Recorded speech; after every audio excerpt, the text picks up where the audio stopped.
Boa noite, caríssimos irmãos. Estamos aqui para mais uma reflexão, agradecendo a Deus por este momento de paz e de luz, por este momento de uma troca de conhecimento, pelo Jesus Cristo, nosso irmão, mestre, guia e referência, para que possamos hoje ter uma noite de paz e de luz. A espiritualidade pelas equipes do irmão Gabriel, que nos orienta e nos conduz sempre em direção ao bem. Saudemos nossos companheiros de luz, que trabalham sempre para o nosso melhor. Estamos em paz, com compreensão e fé, e esperança para a chegada de um novo mundo. Jesus sempre à nossa frente, sendo nosso modelo, guia e referência. Irmão Gabriel, que nos orienta e nos conduz à seara de luz de nosso Pai. O nosso imenso agradecimento. E mais uma vez, boa noite. Caríssimos irmãos, hoje estamos tratando do capítulo 1, cujo título do Evangelho segundo o Espiritismo é Não Vim Destruir a Lei. Hoje explanaremos em especial o item 5, que é o Espiritismo. O Espiritismo é a ciência nova que vem revelar aos homens, por meio de provas irrecusáveis, a existência e a natureza do mundo espiritual e as suas relações com o mundo corpóreo. Essa doutrina, que agora, dia 18 de abril, completou 164 anos, nos veio exatamente no momento em que o mundo precisava de mais esclarecimento, em que o mundo vivia uma época conturbada com a ciência e com o materialismo da época.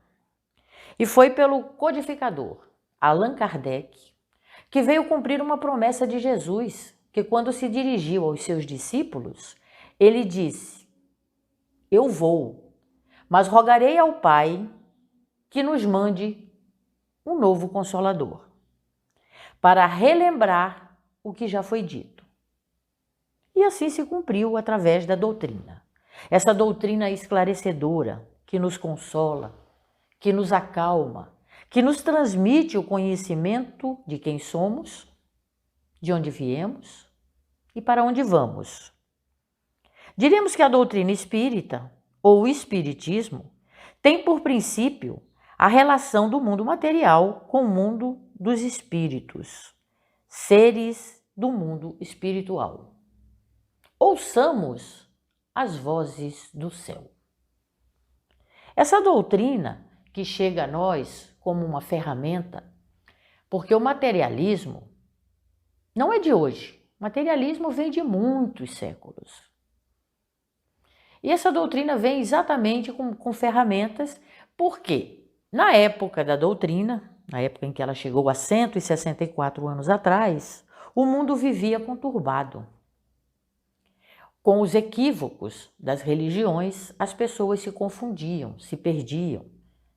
E nós precisávamos de ferramentas, precisávamos de provas. Por quê? Quando temos a doença do materialismo, excluímos Deus de nossas vidas. Excluímos, assim, a nossa continuidade. E caminhamos em direção ao túmulo. É o nosso final. E aí vivemos o quê? O que estamos vivendo hoje. Em 3 de outubro de 1804, nasce em Lyon, na França, o codificador.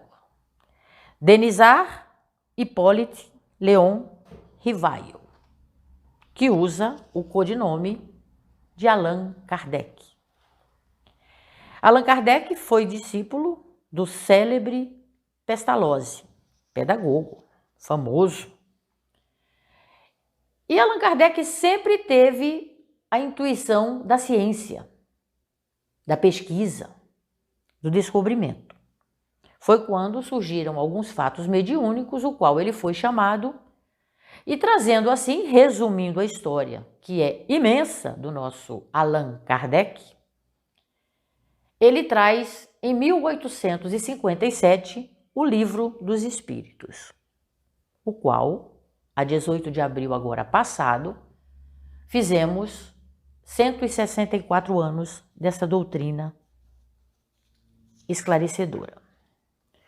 O Espiritismo é a chave com o auxílio da qual tudo se explica de modo mais fácil, mais calmo, mais tranquilo, o qual nós temos a certeza de que temos a coisa mais importante do mundo, que é a nossa vida. Porque Deus nos dá a vida e cabe a nós cuidarmos dela. Por que temos que cuidar dela? Porque ela é nossa. Ele deu.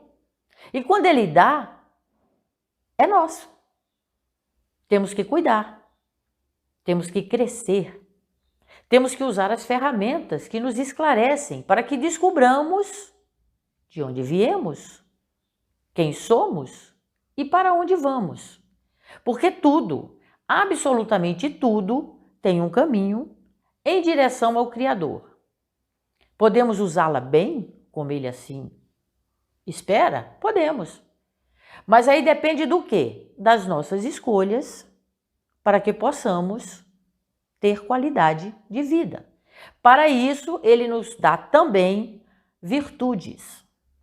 Mas o mais importante é que ele coloca em nós o seu DNA. E como é que é o DNA divino? São as leis explícitas em nossa consciência.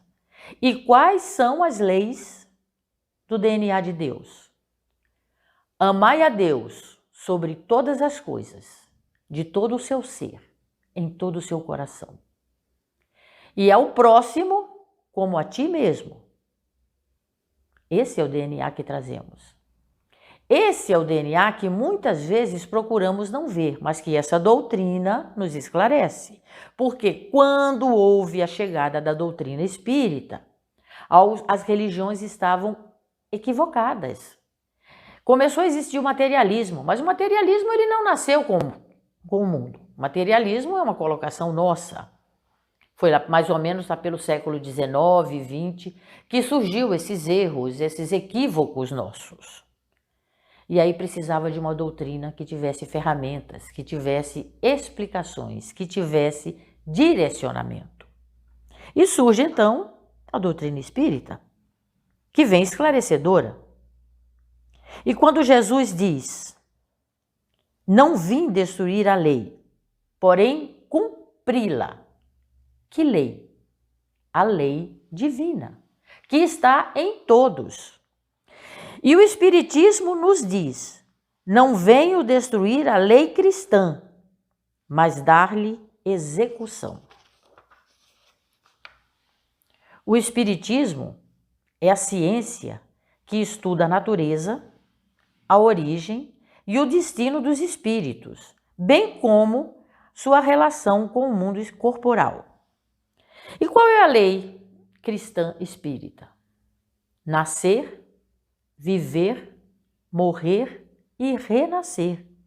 Essa é a lei.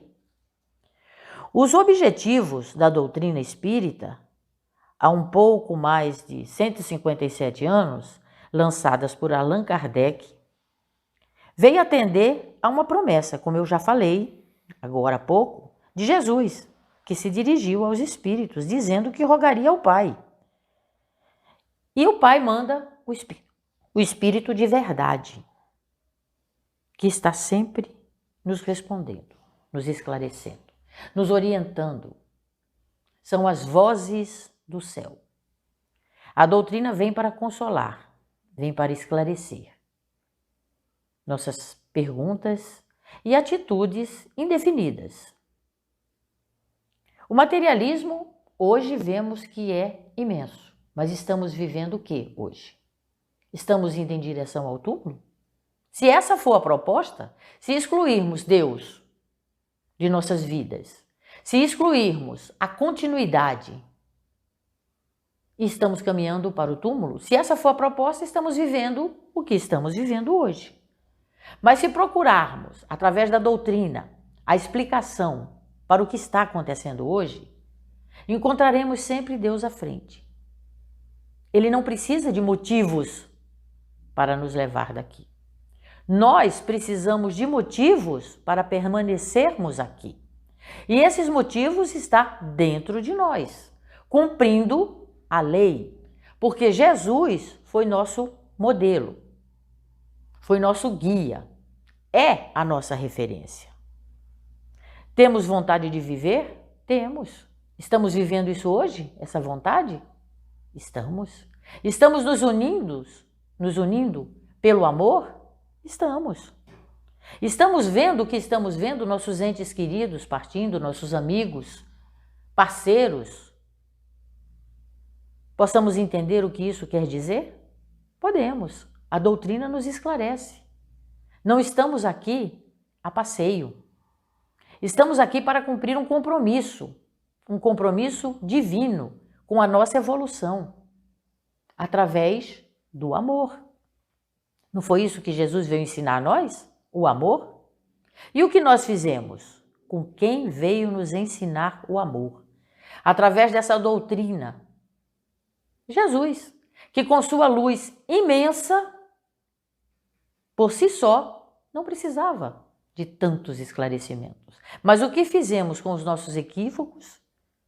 Destruímos essa luz, apagamos, cobrimos. Hoje ela está aí, brilhante.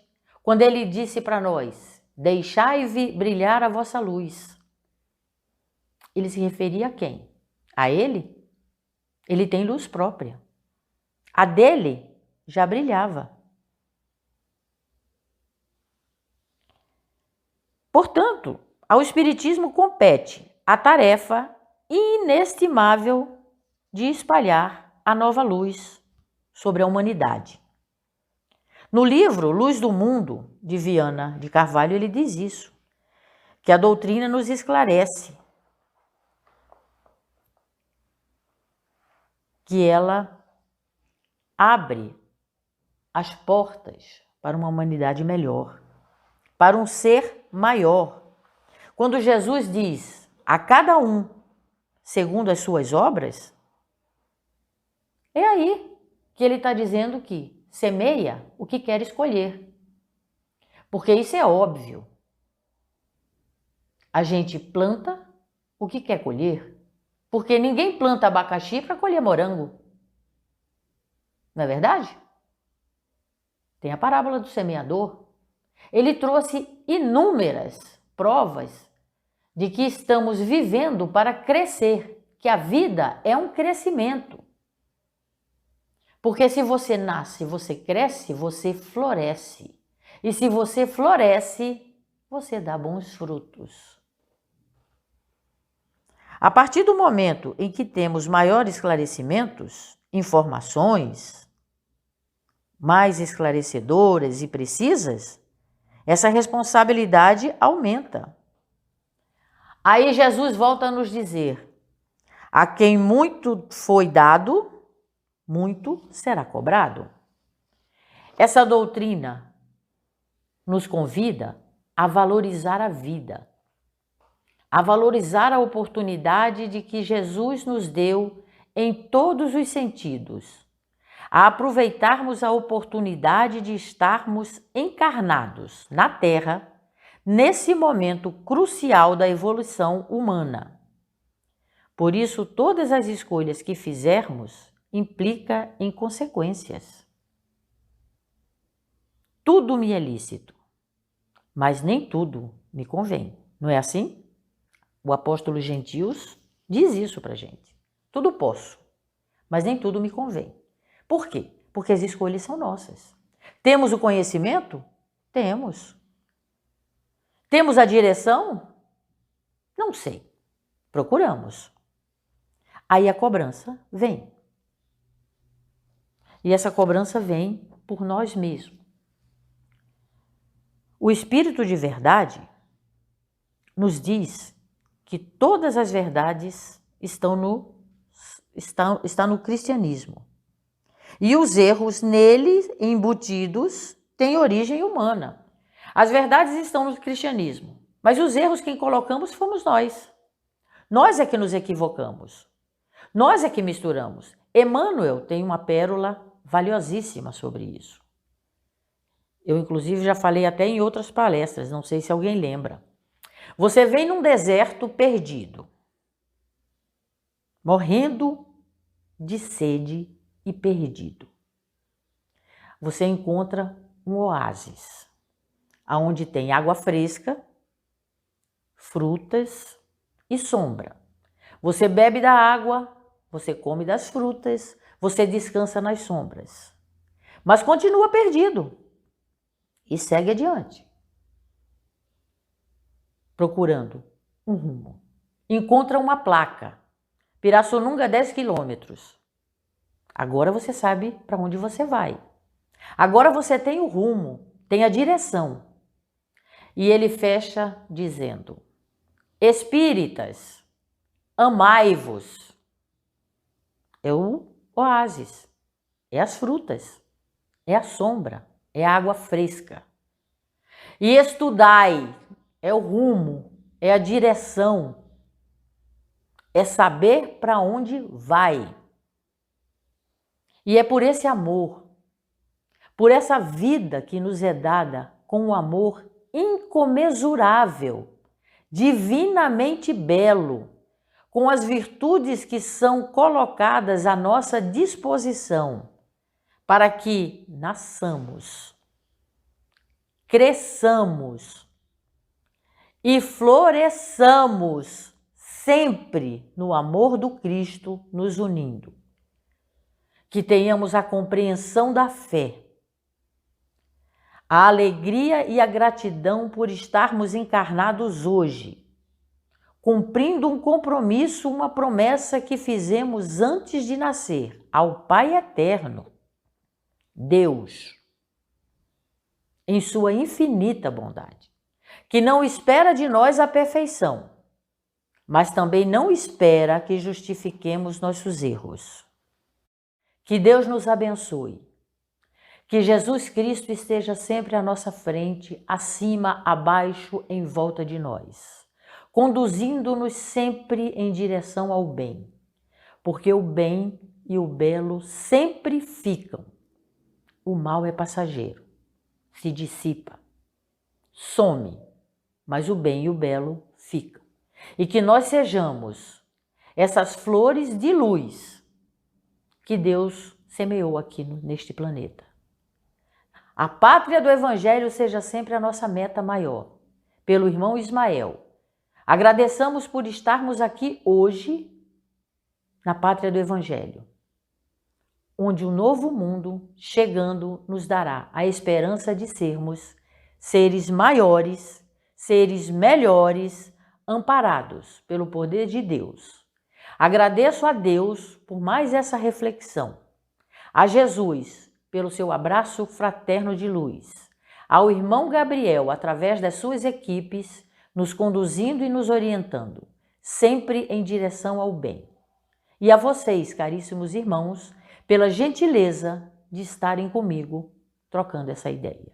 Que Deus nos abençoe, tenhamos um excelente fim de semana e uma feliz vida. Graças a Deus, que assim seja.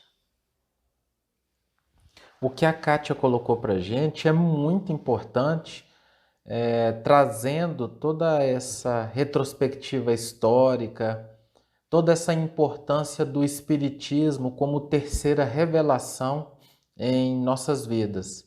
A gente vem estudando ao longo desses dias, dessas semanas, a primeira revelação de Moisés, a segunda revelação com a vinda de Jesus e agora essa terceira revelação.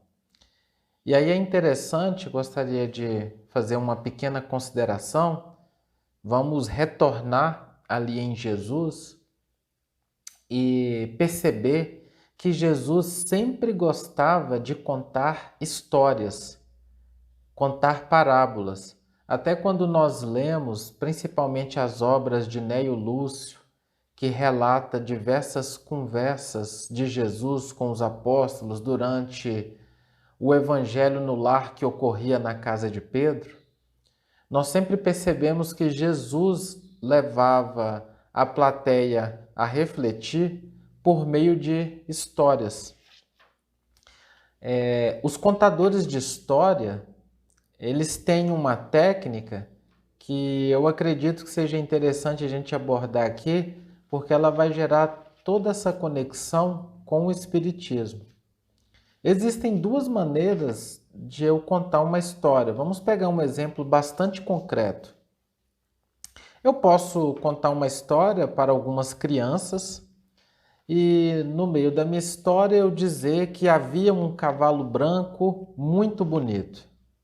Mas quando eu conto a história dessa maneira, eu estou limitando a imaginação daqueles que me ouvem. Todos, obrigatoriamente, deverão se conectar com um cavalo branco muito bonito. Mas pode ser que aquela criança não goste de um cavalo. E pode ser também que uma outra criança não goste da cor branca. Eu não estarei tocando o sentimento daqueles que me ouvem. Usando as técnicas para se contar histórias, para se construir essa conexão, eu posso colocar de uma maneira diferente para aquelas crianças que nos ouvem.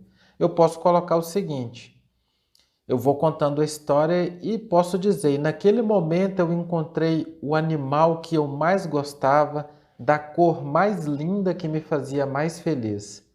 Cada um, na sua perspectiva, vai imaginar o animal e a cor que vai te trazer uma conexão maior. Quando Jesus nos colocava histórias, era nesse sentido. Ele não violentava ninguém. Jesus, ele trouxe uma proposta de paz tão profunda que essa proposta de paz era percebida em qualquer situação. Então, quando Jesus colocava uma parábola, cada um ouvia e alcançava o entendimento conforme seu tempo do Espírito. Porque assim como nós colocamos dessas crianças que estávamos contando a história do cavalo branco, do animal mais bonito, nós também éramos e ainda somos crianças espirituais.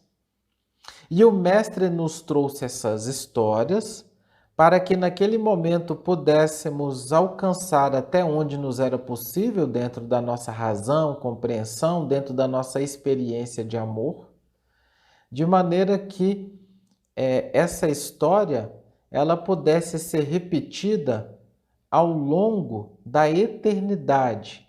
E em cada momento da minha evolução que eu venha a ouvi-la, com a razão mais dilatada, eu terei uma compreensão mais profunda. Tudo que Jesus trouxe para nós são ensinamentos eternos, não são regras transitórias para um período específico. Essa sistemática de regra transitória para período específico são questões materialistas. Então, eu estou numa determinada empresa, nessa situação, nesse cargo, nessa função, eu tenho que ter um modo de agir. Mas se eu for para uma outra empresa, numa outra condição, o modo de agir é outra. Se eu tiver num cargo maior, o modo de agir deve ser outro. Mas a lei eterna, ela simplesmente é, hoje, ontem e sempre. Jesus trouxe para nós o absoluto. Tudo aquilo que Jesus falou não se aplicava simplesmente àquele momento. Por isso que ele usou histórias. Se aplicava para a eternidade.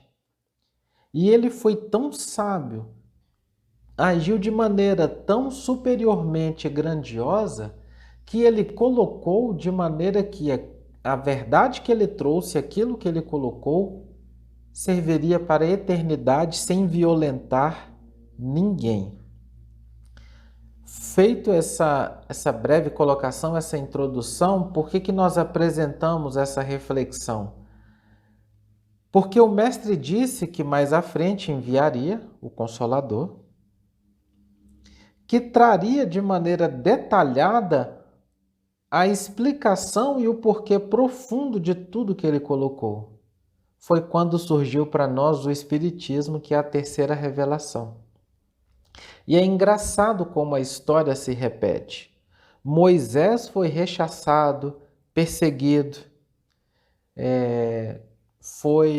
enfrentou profundas rejeições sociais. Jesus foi morto quando trouxe a segunda revelação. E com o Espiritismo, na figura de Allan Kardec, não foi diferente. Quando foi trazido mais essa luz, ele colheu perseguição, dor e sofrimento. E aí nós retornamos às profecias de Isaías: ouça quem tem ouvido de ouvir, veja quem tem olhos de ver. Aqueles que conseguem suplantar o orgulho, o egoísmo, suplantar o materialismo, transcender a matéria, vão encontrar no Espiritismo esse alimento puro, do entendimento profundo do que sejam as verdades divinas.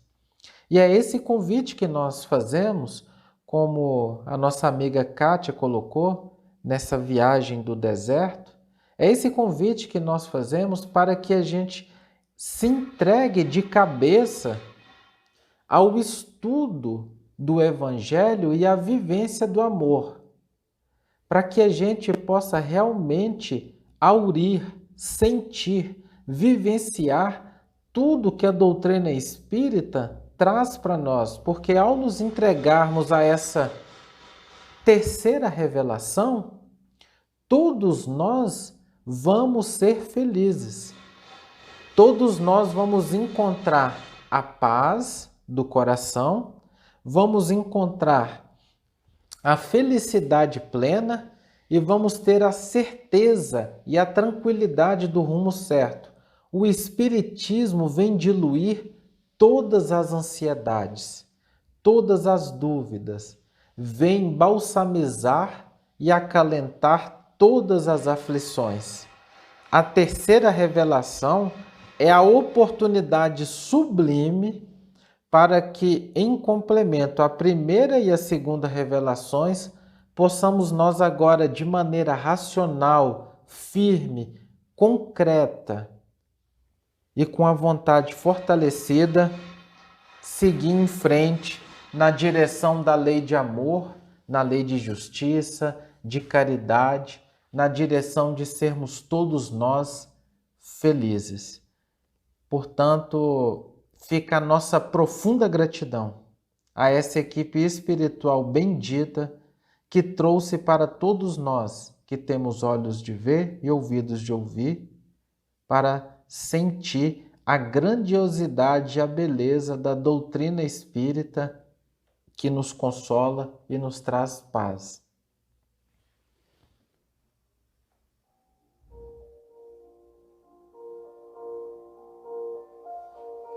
E assim, caríssimos irmãos, agradecendo a Deus pela vida, pela permissão de estarmos aqui hoje encarnados, presente divino, saudemo-los com a oração que Jesus nos ensinou. Pai nosso que estás no céu, santificado seja o teu nome, Deus. Venha a nós o vosso reino e seja feita a vossa vontade, assim na terra como é feita no universo. O pão nosso de cada dia dá-nos hoje. Perdoa as nossas ofensas, na medida do possível, para que compreendamos as tuas leis e também assim possamos perdoar aqueles que nos ofendem. Não nos deixes cair em tentação e livra-nos, Pai eterno, de todo o mal, porque a ti pertencem o poder, a justiça e a misericórdia para todo sempre. Que assim seja, em nome de Jesus. Boa noite e um forte abraço a todos.